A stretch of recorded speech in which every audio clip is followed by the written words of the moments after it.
A falta de pernas cria asas no homem.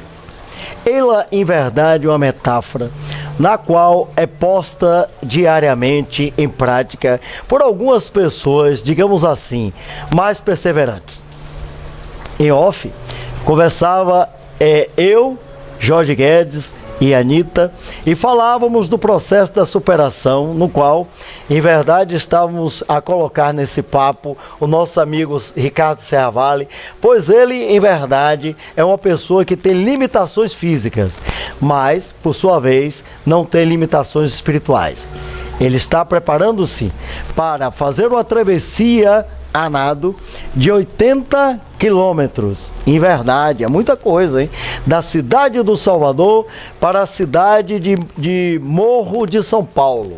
Serão 23 horas exatamente de nado. Se fosse 24, seria um número cabalístico. Mas em verdade é 24 menos 1.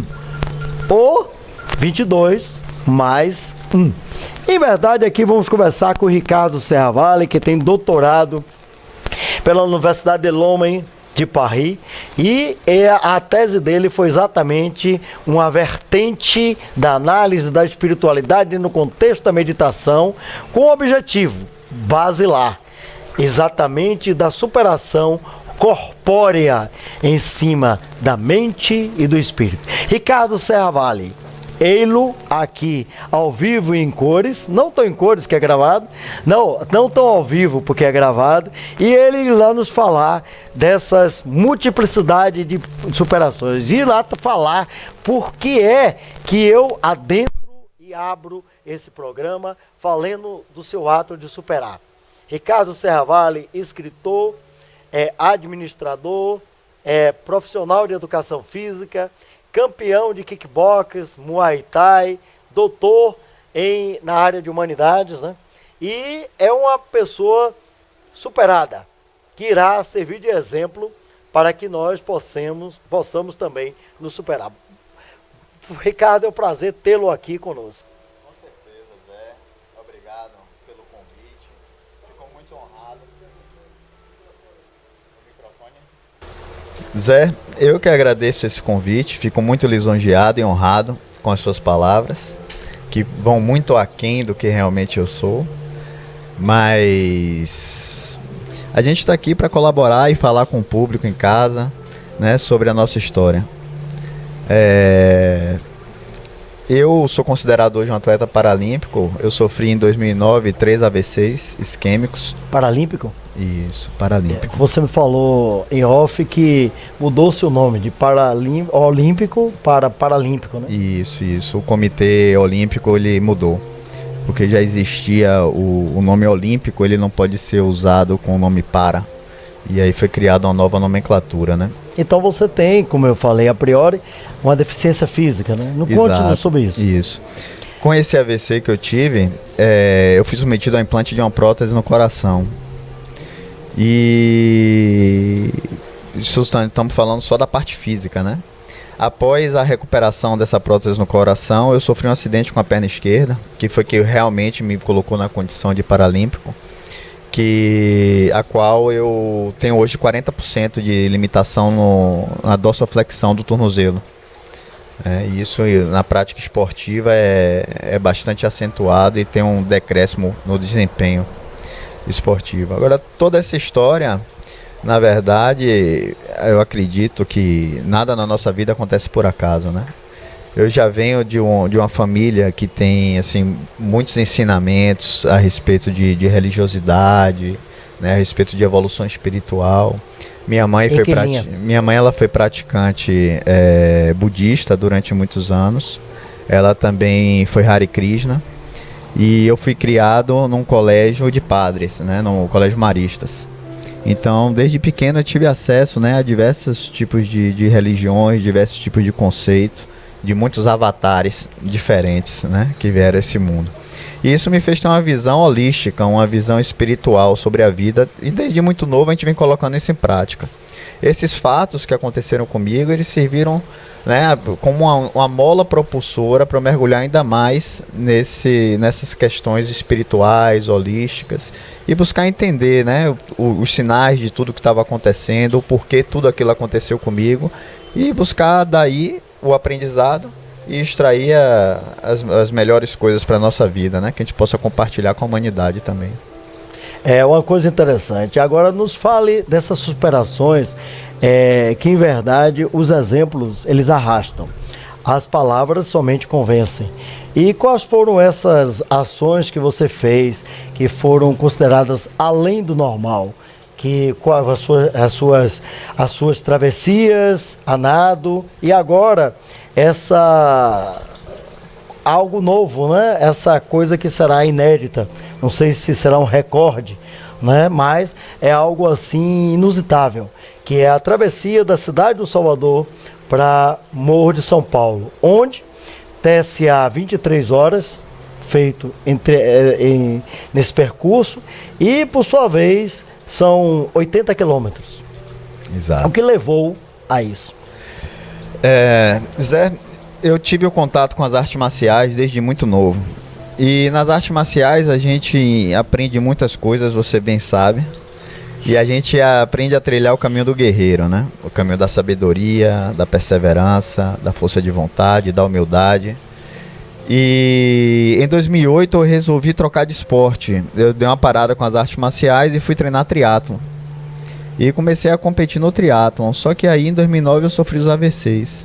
E quando eu comecei a competir no triatlo, eu tinha um foco, que era fazer o triatlon Ironman, né? Que é um triatlon que você nada quase 4 km, 3.800, depois você pedala 180 km e depois corre 42, tudo no mesmo dia.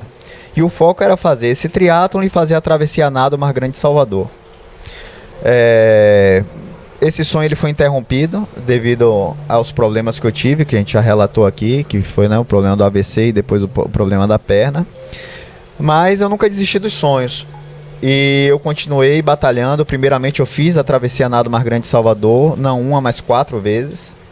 Depois eu disse, não, agora chegou a hora de empreender o sonho do triatlon. E mesmo com essa limitação da perna e muitas dores, eu tenho hoje 4 parafusos, gancho, eu tenho uma anquilose, que meus ossos colaram, a tíbia com a fíbula, artroses. E mesmo assim eu fiz um treino adaptado e em maio de 2013 eu consegui completar o Ironman Triathlon também. Então foi assim um ciclo de minha vida que se fechou, um ciclo de aprendizados, né, um ciclo de evolução espiritual muito forte. E a partir daí a gente entra num processo conhecido pelos atletas que praticam e que fazem o Ironman como depressão pós-Iron. O que seria essa depressão pós-Iron? Você treina tanto, você acorda 3 horas da manhã todos os dias para treinar, né, passa por tudo que eu passei individualmente, tem a questão dos treinos adaptados, ainda tem que trabalhar todos os dias, tem que cuidar da família. E você consegue completar esse sonho. E aí você fica naquela penumbra, naquele umbral, né? E agora, o que é que eu vou fazer?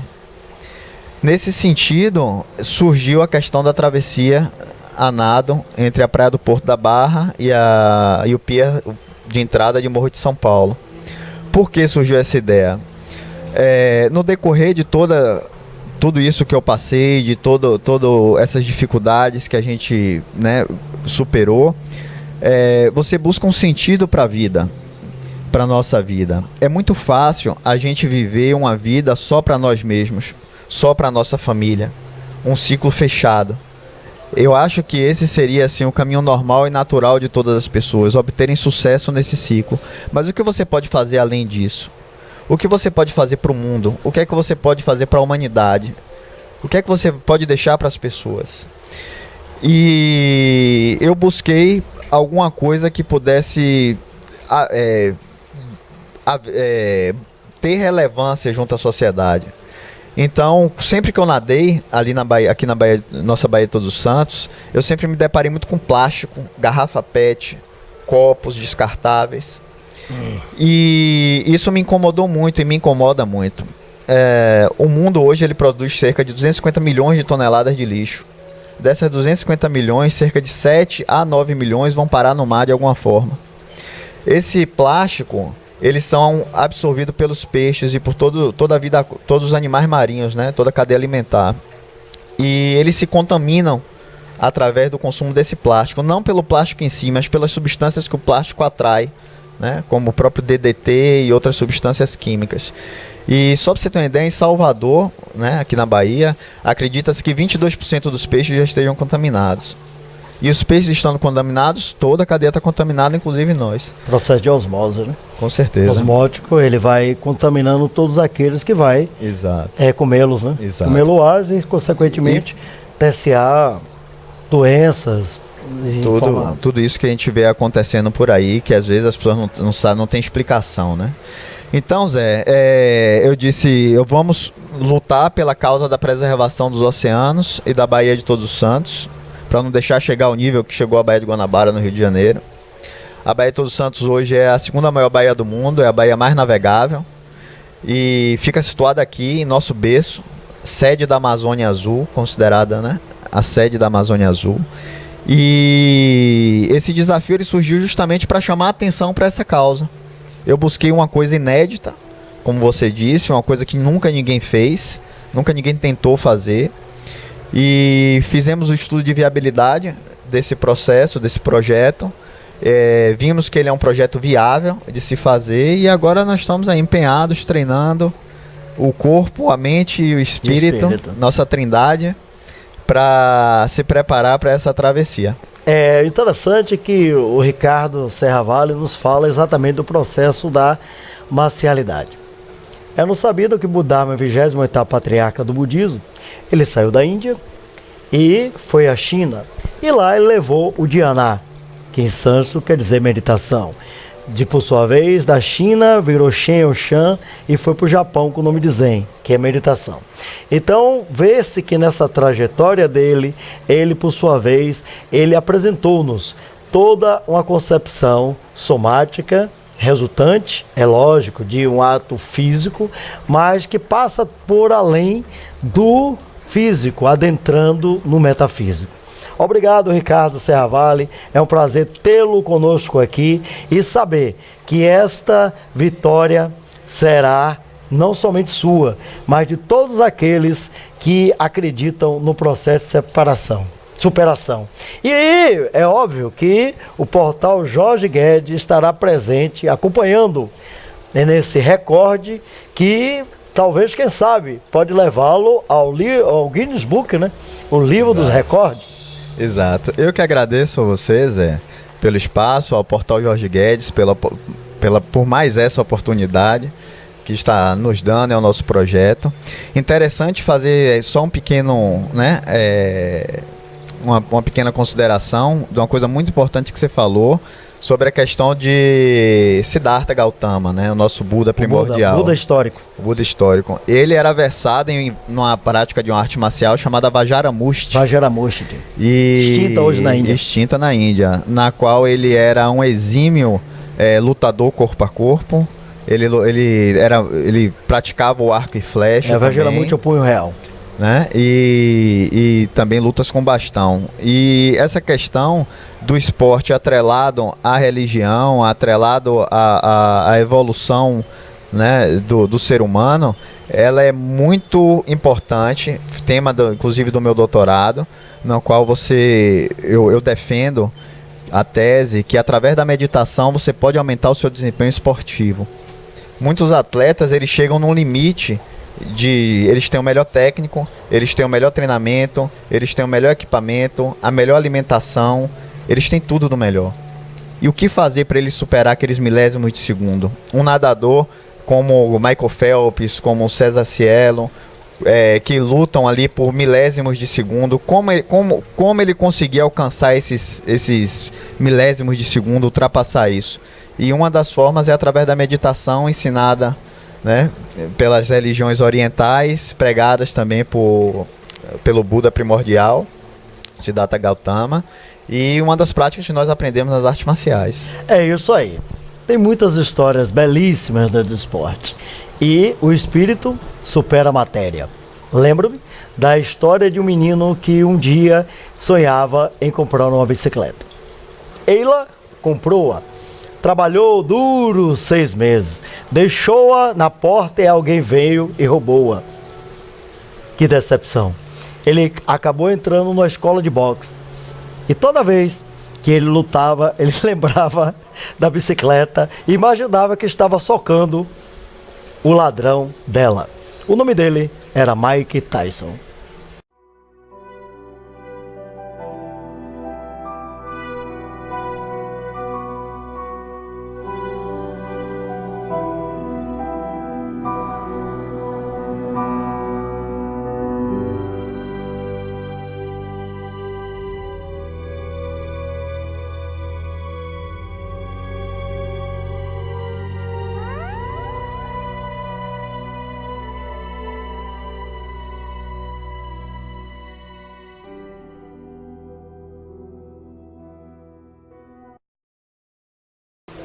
Estamos aqui para conversar com Kelly Dourado. Kelly Dourado. Kelly com Y, né? E Dourado de ouro. Esta figura ímpar, administradora, professora, radialista e que está desenvolvendo, iniciando, né? Fazendo um trabalho nível de pós-graduação com a FACEI, Faculdade Einstein, na cidade de Camaçari, uma cidade próspera, uma cidade desenvolvida e que com certeza será um sucesso esse trabalho, principalmente pelo fato dela ser uma grande administradora, uma grande pedagoga e um grande ser humano. É um prazer, professor, mestre, doutor José Augusto Maciel Torres. É um prazer estar aqui conversando contigo e conversando com você também. Vamos bater um papo falando exatamente sobre a FACEI, sobre a inauguração do núcleo da FACEI na cidade de Camaçari, que promete e promete muito. Uma coisa, como é que pretende ser esse trabalho da FACEI lá em Camaçari? Você vai, a priori, você vai desenvolver um trabalho de pós e está se desenvolvendo outras parcerias com outras faculdades. A Faculdade de Filosofia, Ciências e Letras de Candeias, o nosso grande diretor Oswaldo, essa figura maravilhosa, que está querendo levar também um núcleo de graduação para lá na área de pedagogia e administração. Além disso, uma parceria com a Faculdade FATERJ, Faculdade Evangélica do Rio de Janeiro, para cursos de teologia, né? Como é que você pretende administrar esses panoramas acadêmicos? Exatamente, professor José Augusto. Veja só, nossa inauguração, a inauguração do núcleo está marcada, trouxemos o convite para o dia 23 agora de fevereiro, é uma segunda-feira, a partir das 18h30. Mas lembre-se que o nosso programa vai se passar depois do dia 23. Aí você tem que falar para as pessoas irem já fazer as inscrições. E mesmo antes da inauguração, o público já procurando por nossos cursos, os cursos de pós-graduação, em especial, um curso que tem sido muito procurado é o curso de Gestão de Recursos Humanos. Nós temos também o curso de Psicanálise, Psicopedagogia, que tem sido procurado bastante na cidade de Camaçari. Nível de pós-graduação, lato sensu. E essa parceria que Voz Me Ser, né, mencionou justamente a parceria com duas instituições de credibilidade, que é a Faculdade de Filosofia e Letras de Candeias, que nos proporciona ofertar os cursos de graduação a nível de bacharelado, os 2 cursos de administração e teologia, e a administração e a licenciatura em pedagogia e administração, a FATERJ, que é a bacharelado em teologia, como complementação para aquelas pessoas que já têm o curso livre teológico. Retomando o bacharelado em administração e a licenciatura em pedagogia, que serão chancelados pela Faculdade de Filosofia e Letras de Candeias. Já o curso bacharelado em teologia, que nos será chancelado pela Faculdade Teológica do Rio de Janeiro, a FATERJ, professor José Augusto Maciel Torres. Inclusive, é um gancho muito bom para a cidade de Camaçari esse curso de teologia, já que nós temos muitos cursos de teologia, mas são cursos livres na cidade. Nós traremos essa novidade, que é o curso de teologia a nível de bacharelado. Já muito boa procura, muitos pastores, pessoas que já trabalham, já são líderes evangélicos e que têm essa necessidade da certificação em teologia. Nós acreditamos que é um núcleo que surge como uma ponte de ligação entre o educando, entre os alunos e o mercado de trabalho, e que certamente será um diferencial na cidade de Camaçari. Primamos pela qualidade. especialmente a qualidade no ensino, porque nós acreditamos que isso faz a diferença. Ter professores capacitados na sala de aula e que tenham formação com a área que irá lecionar, que também tenham uma relação aberta e de confiança com o aluno, onde o aluno possa conversar, ter no professor, no instrutor, no educador, não só alguém que vai meramente ensinar, mas alguém que vai transferir seu conhecimento e que vai aprender com aquilo que ensina. Tem um ditado que diz assim: feliz é aquele que ensina o que aprende e que aprende ensinando. É uma coisa interessante, você falou aí da teologia, porque ela tem todo um contexto histórico.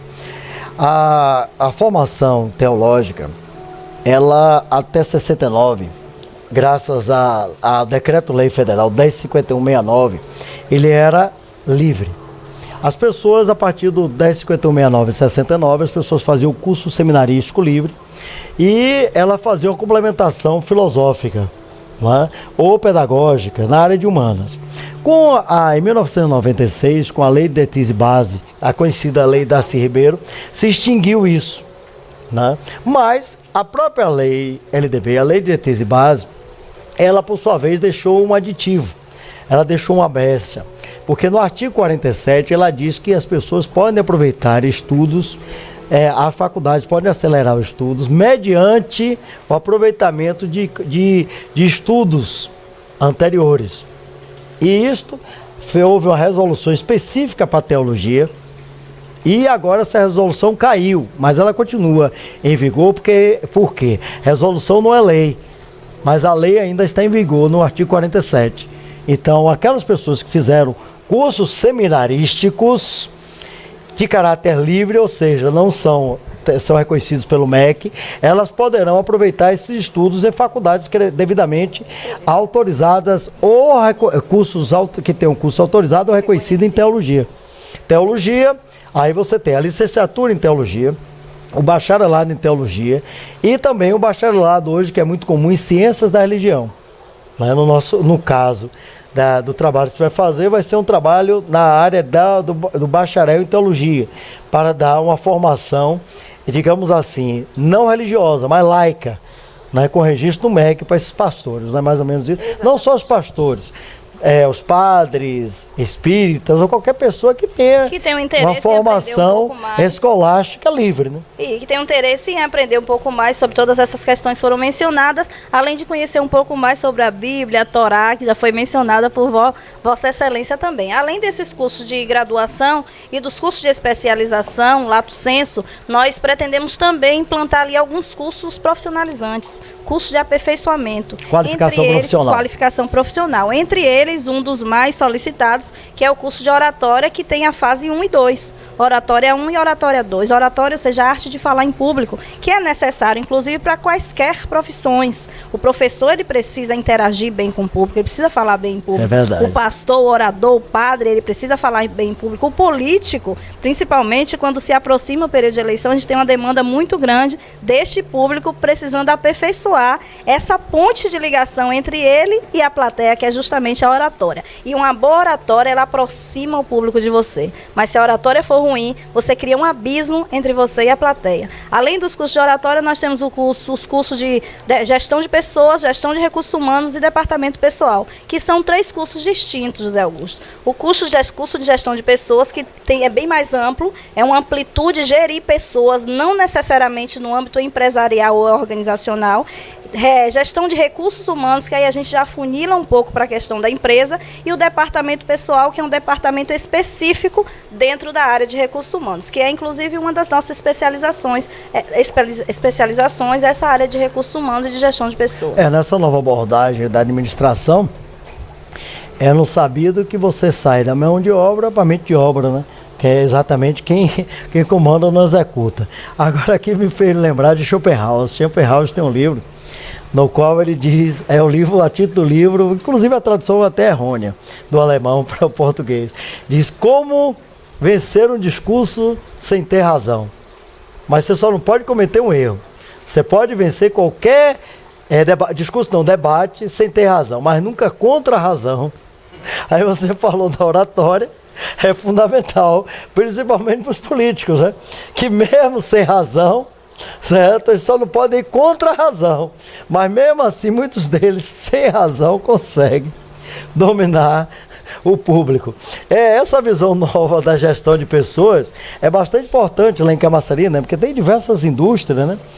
Hoje se faz, a partir de Peter Drucker, né, certo? Porque nos clássicos de Taylor e Fayol se tinha aquela visão dicotômica, né, concepção e execução. Hoje, a partir da visão de Maslow com a criação da hierarquia das necessidades, que é fisiológica, segurança, social, estima e autorrealização, e a visão holística de Peter Drucker, se vê o ser humano com uma nova abordagem, né? Que veio à tona, inclusive, na época da Escola das Relações Humanas, Exato. Onde Elton Maio desenvolveu esse período, que era psicoterapeuta. Foi quando surgiu justamente a pirâmide de Maslow. Ele é pós de Hawthorne. É a teoria das necessidades. Visão de Hawthorne. Mas você falou, Augusto, você falou sobre direito, sobre razão, e aí me fez lembrar um dos nossos cursos também de aperfeiçoamento, de capacitação profissional, que é o curso de Direitos e Deveres do Trabalhador, ou Legislação Trabalhista. Uma das pós que serão ofertados, que será oferecida na cidade de Camaçari, que é a pós em direito trabalhista. Além dessa pós, nós temos os cursos de aperfeiçoamento na área de direitos e deveres do trabalhador. Não necessariamente só para o gestor de pessoas, mas para o trabalhador propriamente dito. Ele precisa conhecer quais são seus direitos, quais são seus deveres, o que a CLT, ou seja, a consolidação das leis trabalhistas, traz em relação ao trabalhador. É um curso muito interessante para pessoas que estão estudando o curso de direito, pessoas que trabalham com gestão de pessoas, com gestão de recursos humanos e com departamento pessoal. É inadmissível um gestor de pessoas não conhecer a fundo a legislação trabalhista, os direitos e deveres do trabalhador. É uma coisa interessante quando você fala isso, porque o nome Estado, em verdade, surge com Maquiavel. E o mais interessante ainda é que a sociedade na qual ela tem toda uma visão de respeitabilidade, toda a sociedade que ela quer só direitos e não preza os seus deveres, entra no status quo da anarquia. E a anarquia é exatamente que Mikhail Bakunin defendia, que era o esfacelamento do Estado. Exatamente por isso que ele rachou com Karl Marx. Porque Marx achava que no primeiro momento o socialismo devia existir para evitar a burguesia voltar ao poder no Estado. E no segundo momento, todo mundo no casamento da Maria, que era o comunismo. O surubão marxista, né? Então é interessante que as pessoas conheçam os seus deveres e seus direitos para não entrar no status quo da anarquia, né? Como a democracia é do povo para o povo, longe do povo, né? Na Grécia Antiga era assim, né? Porque os filósofos gregos, eles eram interessantíssimos, inteligentíssimos, mas não aceitavam nem os estrangeiros, nem os escravos, nem as mulheres. A democracia americana também foi uma coisa belíssima, lindíssima, como dizia Abraham Lincoln. O Estado Democrático de Direito americano e a igualdade de direitos americanos, isso é ótimo. Contanto que retira os católicos, os estrangeiros, né, e os negros. Todos são iguais, né? Então, essa visão de direitos e deveres é importantíssimo, importantíssimo. Isso me faz remeter ao Estado de Israel, esse Estado lindíssimo, Ben-Gurion, maravilhoso, né? Que no período de 48, quando Oswaldo Aranha e os americanos estavam preparados em fazê-lo, os americanos estavam torturando os negros lá nos Estados Unidos, matando-os, né? Sequelas disso foi quando mataram o Kennedy, né? Na década de 60, na Guerra do Vietnã. Realmente a falta de visão de direitos e deveres se faz uma visão ulular da desgraça humana. E faz com que, inclusive, professor José Augusto Maciel Torres, as pessoas se sintam no direito de ter direitos que não são lhes dados. E a ninguém é dado o direito de fazer ou deixar de fazer algo, senão em virtude de lei. Artigo 5º, parágrafo 2º da Constituição Federal. Então é necessário conhecer os seus direitos para que se possa cobrar esses direitos de forma que seja direita. Aí, se me permite a redundância. Duralex, Sedilex, o direito de cada um termina onde começa o dever do outro. E a produção já está aí, lembrando-me de que minhas tautologias, falar, não dizer nada, e meus sofismas, minhas falácias, minha prolixidade chegou ao fim. Obrigado a todos e que Deus nos abençoe.